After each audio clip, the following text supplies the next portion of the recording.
No ano 2008 eu, Eva Patiño, na rede, expuxen publicamente algo que pasaba cunha empresa da construción. 2008.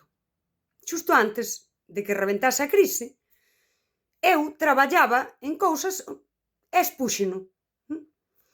E recibín un mail do departamento xurídico desta empresa onde me dicían que ou eu retiraba e corrixía o que dixen ou que me poñían unha demanda por 1.000.000 de euros. Bueno, así, non sei. Vou falar do que se chama crítica lexítima. Nunca me denunciaron. Vai por diante. Eu non lle debo 1.000.000 de euros a ninguén. E se me denunciasen, dábame igual, porque temos, aí vou, vale? Tomei unhas notas ao vir de traballar, porque eu íalle dar unhas voltas a isto de opinar e criticar dunha forma filosófica, pero hoxe, polo que sexa, vouno explicar. 2000, que dixen, 8, case 20 anos recibindo ameazas de denuncias por facer críticas lexítimas. Que é unha crítica lexítima? A crítica lexítima é o noso dereito a opinar, cuestionar, valorar e incluso molestar. O poder e a toda a cousa que vexamos por aí. Sobre que podemos opinar, cuestionar, valorar e molestar? Sobre persoas públicas, sobre institucións, sobre empresas, sobre actuacións con relevancia social. Sexa unha empresa da construcción ou eu sinalei a unha que era da que podía dicilo, pero, bueno, o que pasou despois sabe toda España. Accións políticas ou calquera destas cousas. A crítica lexítima, a crítica lexítima é un termo legal, porque, home, cando me ameazan que me denuncian por 1.000.000 de euros, eu infórmome, por se acaso. Sí. A crítica lexítima non ten que ser amable e non ten que ser neutra. Pode ser dura, pode ser retranqueira e pode ser incómoda. Eu dígovos máis, pode e debe. Por que existe ese termo legal, xurídico, que se nomea en xulgados?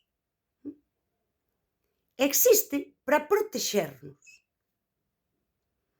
Unha sociedade democrática, a xestión pública debe e pode ser criticada.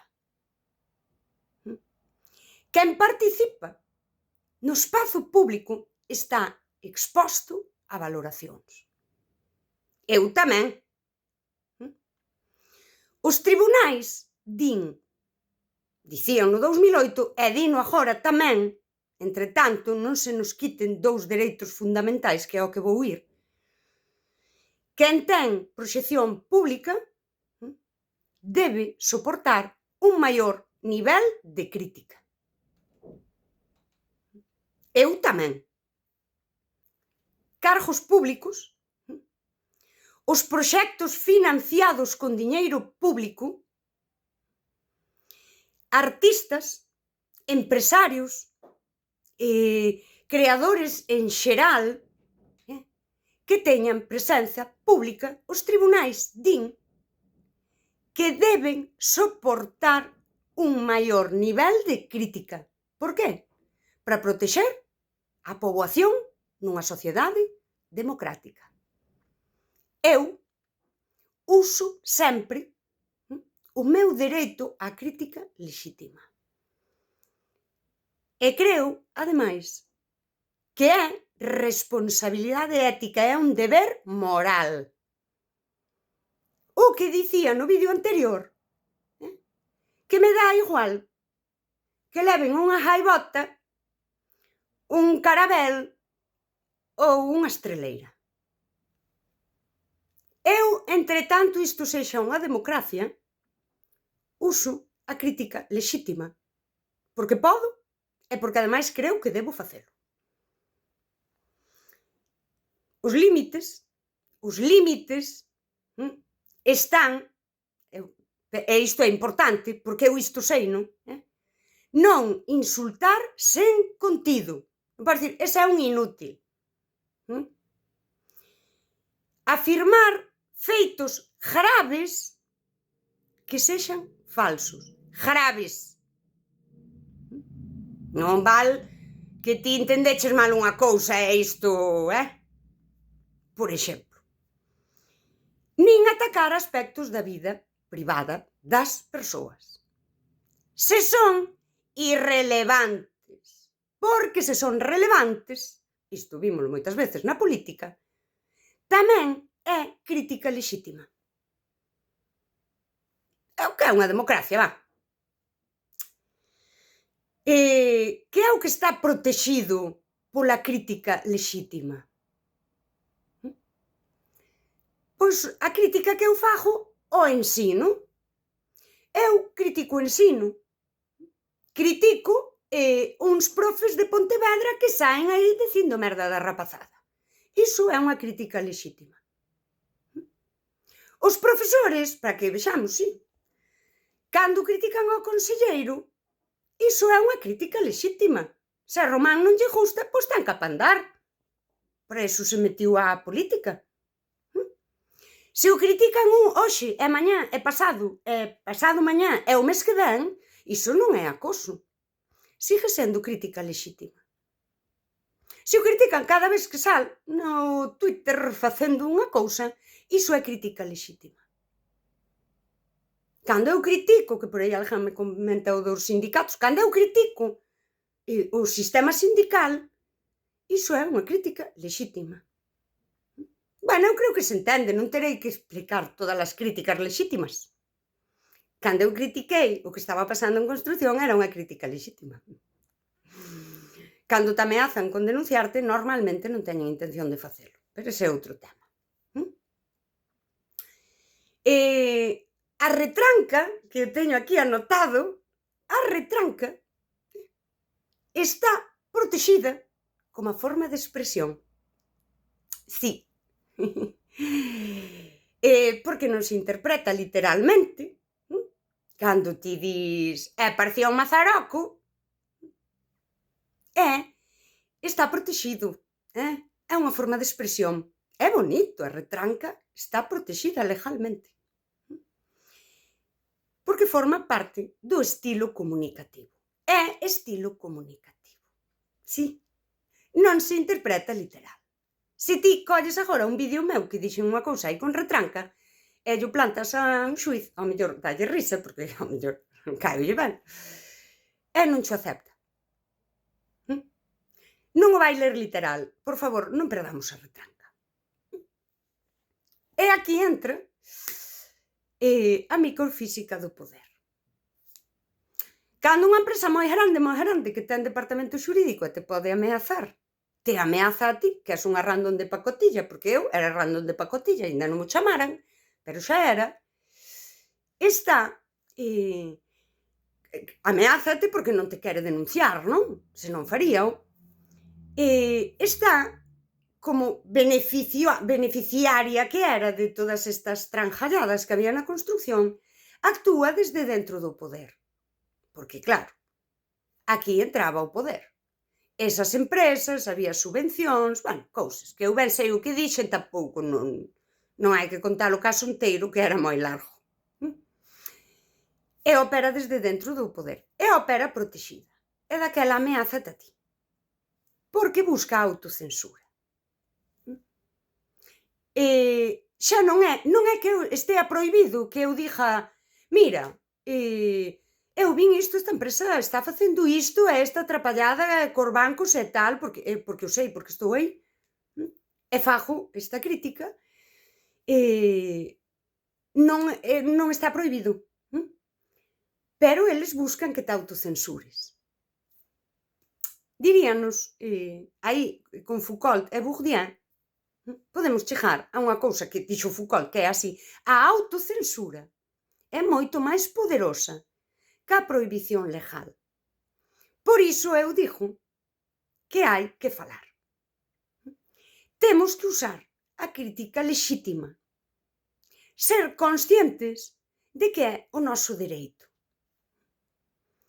É que esas ameazas, e que estas merdalladas, a mí isto pasoume, é que me pasou moitas veces, porque eu opino, eu sempre fun de opinar. E de escribir, mira, está pasando isto, que pasa aquí? Non podemos autocensurarnos. E aí podo conectar co que dixo eu de cando vimos do franquismo e dunha represión, e nós, que xa somos unha xeración que atopamos con isto, e quen entra á estrutura de poder son persoas que comezan a facer este tipo de cousas. Ameazas, desacredítante e tal. E despois hai unha cousa que tamén compre dicir. Cando te ameazan, que non foi aquel caso, e a ameaza ven a dicir que te van denunciar porque és ti que estás cometendo un delito. Imagínate que me ameaza a empresa por calumnias. Está moito máis cerca de ser ilegal iso, porque ata dicir que ti cometes calumnia é unha calumnia, pode ser unha calumnia, unha destas de hámster, sí? Que a ti explicar unha cousa que ves, que ti expresas e xa está. Onde non hai un insulto vacío, non hai un ataque á vida privada das persoas, a veces non hai nin, mira, isto que pasou, senón, a min paréceme isto. Iso é crítica lexítima. Nunha sociedade democrática, se nos autocensuramos, perdemos, de algún xeito, simbólicamente, pérdese esa democracia. Nunha sociedade democrática, cando esta empresa te ameaza, a mí isto pasoume máis veces,